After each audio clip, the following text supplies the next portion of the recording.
What we had happen over the weekend is so tragic and heartbreaking, and obviously kick-started a fresh round of protests in Israel. It's something that's going to be front and center on everyone's mind this week and leading into the debate next week. So I suspect that they're going to be asked about it. We've already heard from former President Trump on social media, his take on sort of what led to that moment and what would have been different if he had been in the White House. So I think that they'll be asked about it. I think that we keep seeing these things that aren't customarily part of campaigns percolate up.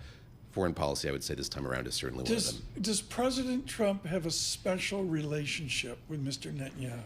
They get along very well, and they have historically, although there was a breach in that relationship at the end of Donald Trump's term in office when Benjamin Netanyahu waited did not embrace what Donald Trump thought, which is that he won the election. Of course, he didn't. And that soured things. But the two of them have known each other for a long time and have a familiarity with one another. And I think it's safe to say that the former president feels like that relationship between the two of them is stronger than the one that has been tested, shall we say, between Netanyahu and Biden, Netanyahu and Harris over these last many months. David, are we going to have a debate? When is it?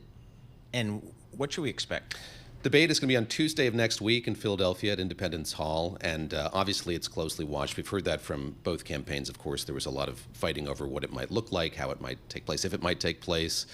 Both agreed to it, both see it as being important. We had a memo from the campaign chair for the Harris-Walz campaign over the weekend in which she acknowledged that this is going to be a really crucial moment for them to try to break through to this small sliver of undecided people. I mean, this memo from this campaign chair was so fascinating to me. So this is from Jen O'Malley Dillon, who was head of the Biden campaign previously. Mm-hmm.